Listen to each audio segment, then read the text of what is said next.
Let's talk to Paul Gately, who is Professor of Exercise and Obesity at Leeds Beckett University, about this absurd story that the NHS says fat people are not fat, they are living with overweight. Paul, why can't they speak English? Because we're trying to listen and we're trying to help people. We all pay our taxes. There's a big conversation going on at the moment about obesity. There's a big conversation going on about how expensive our NHS is and whether we have enough money to pay for it.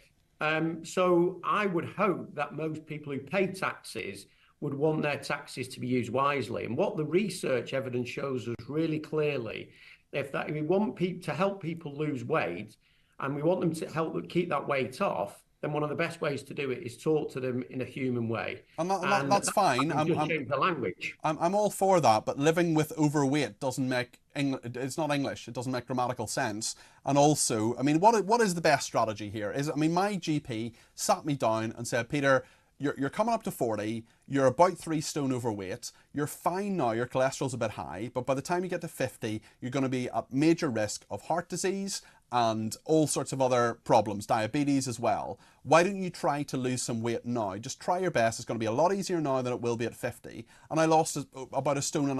I've still some way to go. But that kind of slightly, not shock tactic, but very direct conversation was a very, very helpful thing. And I kept it in my mind as I was trying to lose weight. But I mean, this nonsense of, look, living with being overweight and obesity can affect your quality of life, that's right. But this phrase just seems to be very silly. Is it the phrase you don't like, or is it just simply the terminology? Well, okay. We use the terminology living with cancer. We use the terminology living with a heart problem. You know, we use those terminologies. So living with a weight problem is also that's fine. Call it living with a weight problem. I don't like the language. Call it with I guess for me, sorry, Paul, go ahead. I guess really, as I go back to the main point, the language has been changed because organisations that I work with called Morelife, and we work with tens of thousands of people, helping them lose weight over the course of the year. And when we talk to those people and we work with them, they help us understand that actually a change in tone, a change in language was a really effective way of engaging. What is the most effective way, just briefly, Paul, what is the most effective way to get through to someone, or does it depend on the person?